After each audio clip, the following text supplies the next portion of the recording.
Assalamualaikum warahmatullahi wabarakatuh. Shalom, Om Swastiatu, Namo Buddhaya, salam kebajikan, selamat sejahtera bagi kita semua. Pada kesempatan kali ini, kami dari kelompok 1 akan mempresentasikan materi yang berjudul Meningkatkan Kesadaran Demokrasi Masyarakat Indonesia melalui konsep Civil Society, mata kuliah kewarganegaraan dengan dosen pengampu Profesor Dr. Insinyur Komariatus Sholihah, AMD, HYP, STMKes, IPU, ASEAN, Eng.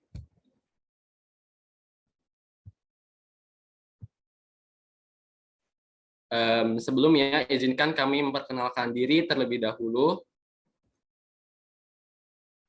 Saya Dia Estuandini dengan NIM 2150402001111178. Saya Muhammad Elvandro dengan NIM 2150402071111062.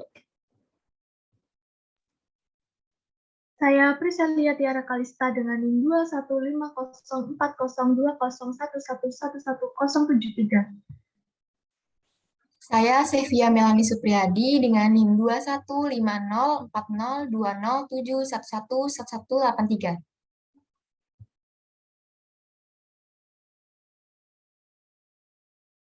Saya Karisma Rahmawati dengan NIM 2150402071111184. Tidak lupa kami mengucapkan terima kasih kepada Rektor Universitas Brawijaya, Profesor Dr. Insinyur Nufil Hanani ARMS, Wakil Rektor Bidang Akademik, Profesor Dr. DRH Aulani Am DES, Wakil Rektor Bidang Administrasi Umum dan Keuangan, Profesor DRS Gugus Irianto MSH PSD AK,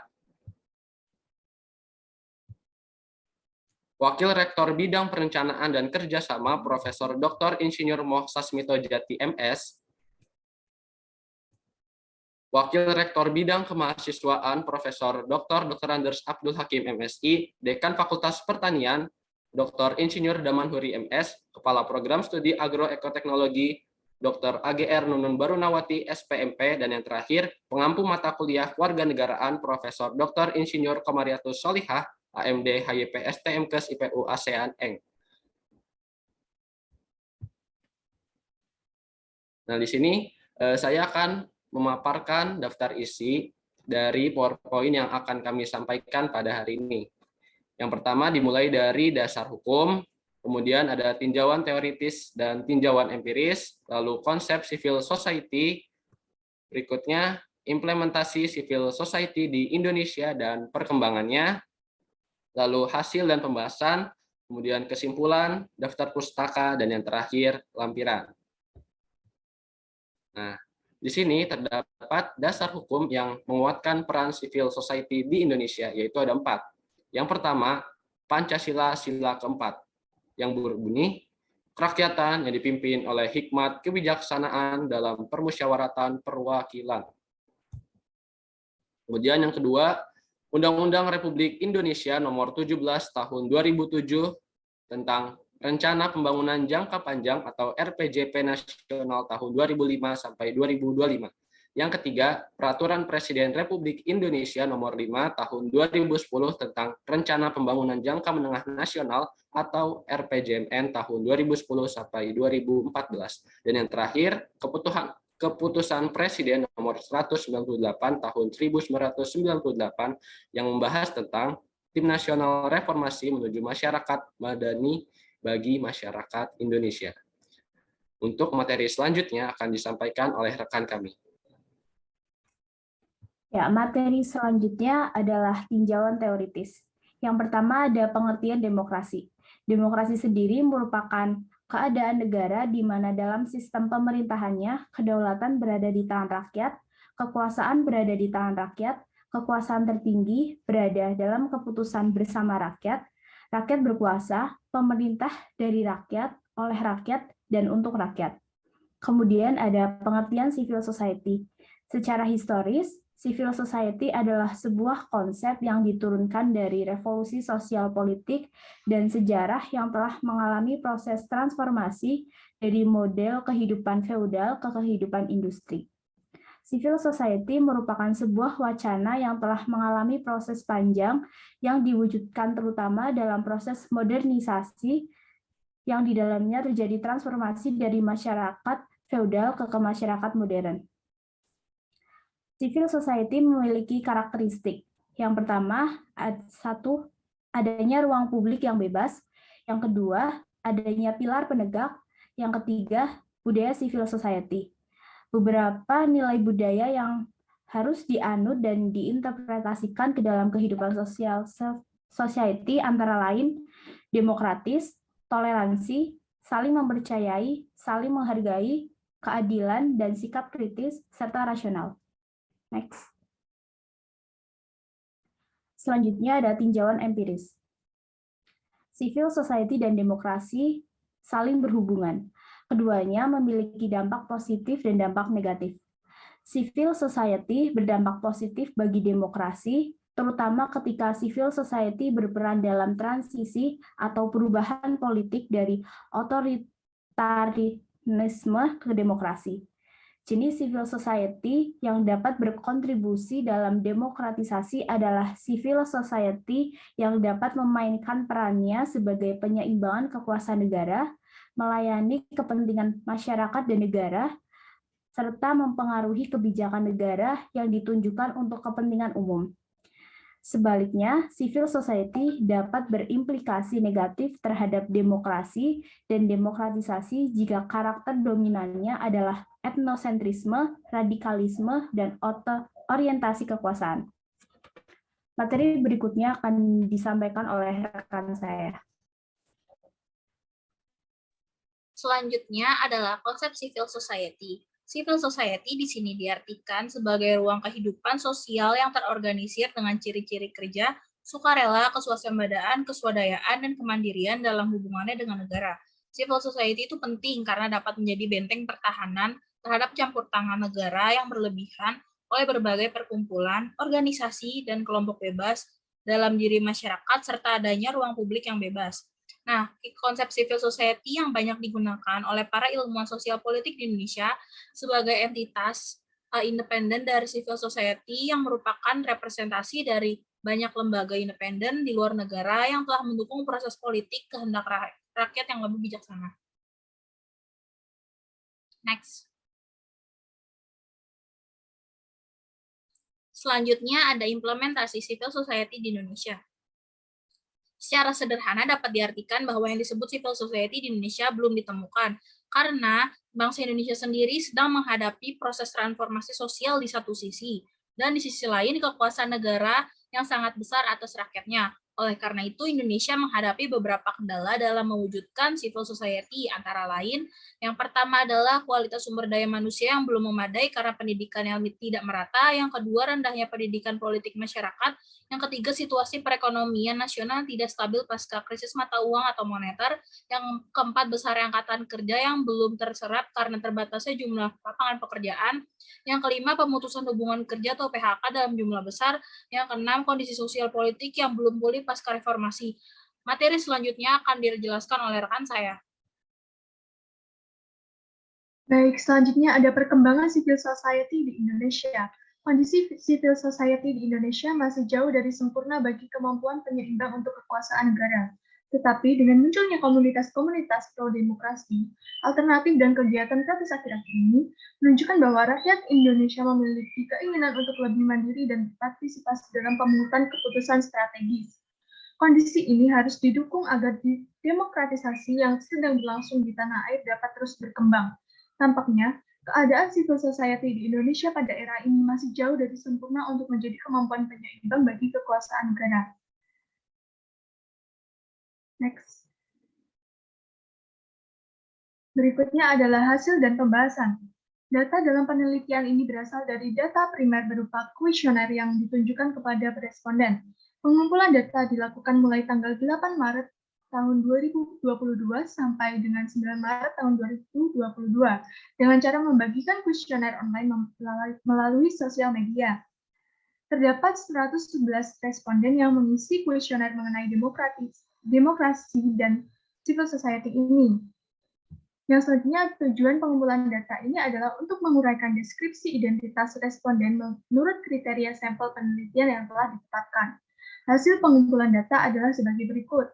Berdasarkan data yang diperoleh, sebesar 68,5% responden kurang memahami mengenai konsep civil society, sedangkan pemahaman mengenai demokrasi sangat tinggi, yaitu 98,2% responden. Selanjutnya, berdasarkan data yang diperoleh, implementasi demokrasi dalam kehidupan sehari-hari mencapai 93,7%.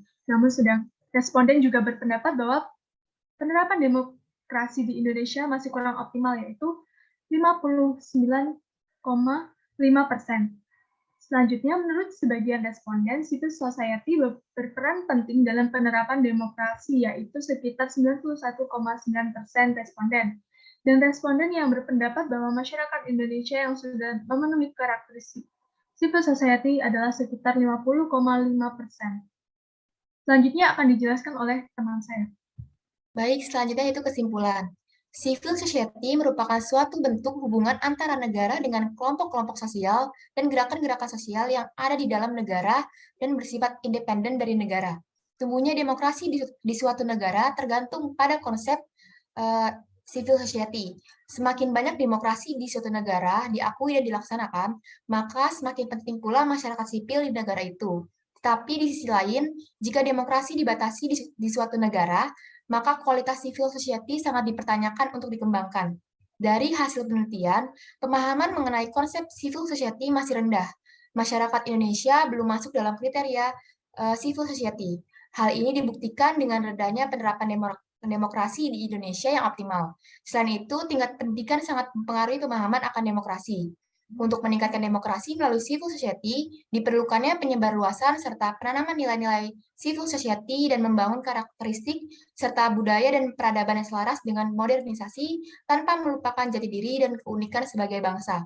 Salah satu instrumen potensial dalam penyebarluasan dan penanaman nilai-nilai civil society adalah melalui pendidikan. Baik, selanjutnya daftar pustaka. Berikut ini beberapa kajian literatur yang kami gunakan sebagai referensi dalam pembuatan makalah. Next. Baik, selanjutnya yaitu lampiran. Berikut ini merupakan hasil data primer berupa kuesioner yang telah kami buat. Baik, selanjutnya akan saya kembalikan ke moderator. Kepada moderator, saya persilakan.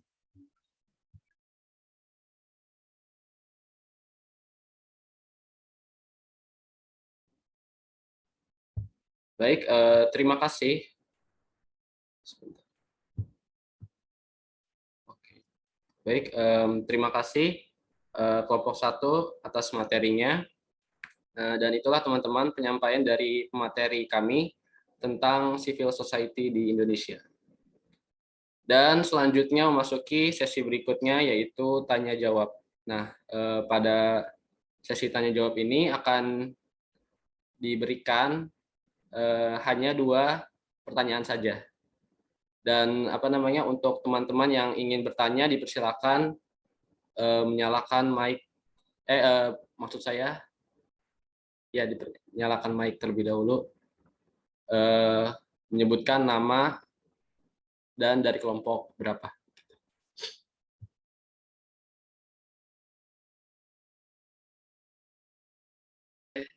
Silakan Fania.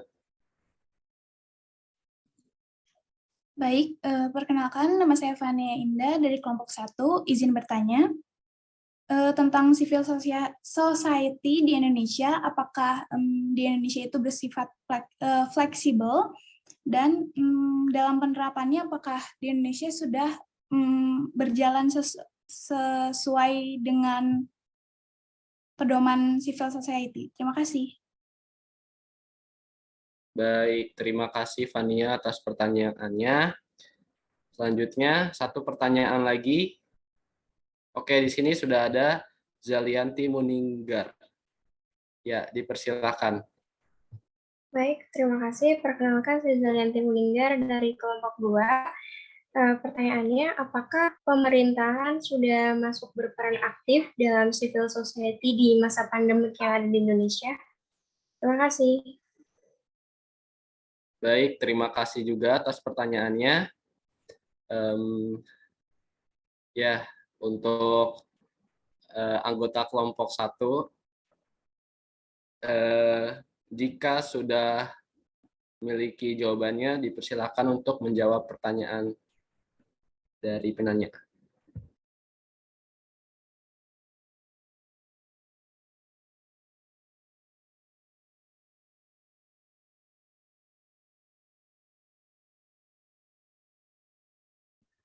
Baik, saya Karisma Rahmawati.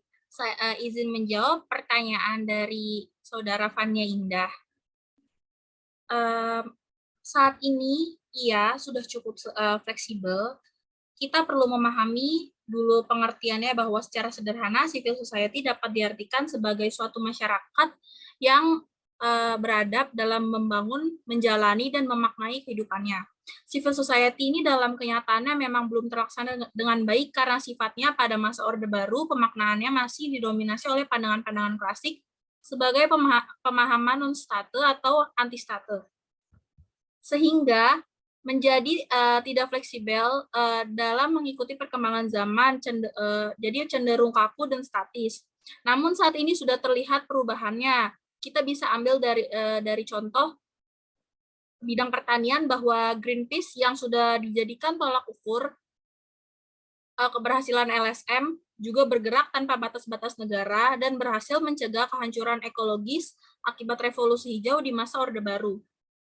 Dengan adanya Pancasila, terutama sila keempat, seperti yang sudah kami jelaskan di dalam PowerPoint tadi, diharapkan civil society ini mampu berkembang seiring dengan perkembangan zaman dalam menjawab permasalahan di masyarakat. Apakah dari Fania sendiri ada feedback? Baik, sudah cukup dimengerti. Terima kasih. Iya, sama-sama.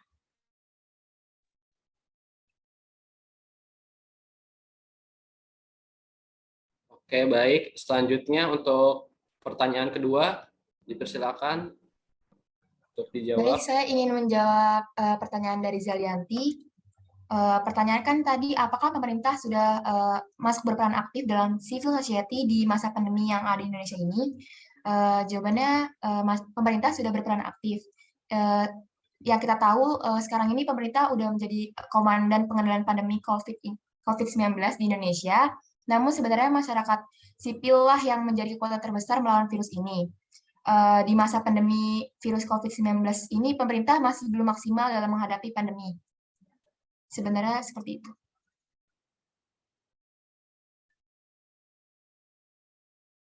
Sudah cukup. Yang Eslon ini izin menambahkan jawaban Sevilla. Oke, baik, silakan. Pemerintah bukan hanya kesulitan melakukan penggalangan fasilitas kesehatan untuk merawat korban virus ini, tetapi juga dalam menyantuni warga terdampak yang jumlahnya sangat banyak. Bantuan sembako dan uang dari pemerintah tidak mudah disalurkan akibat adanya komplikasi dan kekusutan birokrasi di pusat dan daerah. Jutaan warga yang terdampak pandemi justru lebih banyak mendapatkan bantuan sembako, dana, dan alat-alat kesehatan dari berbagai pihak non-pemerintah atau masyarakat sipil. Masyarakat sipil atau masyarakat madani bisa dengan cepat memberikan bantuan karena tidak terbelenggu administrasi dan birokrasi, menjadi relatif bebas dari negara, dan menjadi jembatan di antara masyarakat dan negara. Di tengah wabah COVID ini, masyarakat sipil menunjukkan peran pentingnya. Mereka bisa individu maupun perwakilan dalam kelompok yang terlibat dalam asosiasi atau organisasi yang eksis sejak dari tingkat RT atau RW sampai lingkungan lebih luas serta kalangan dari LSM sendiri. Apakah ada feedback dari Zalia? Baik, sudah cukup. Terima kasih. Oke, baik. Selesai sudah presentasi hari ini.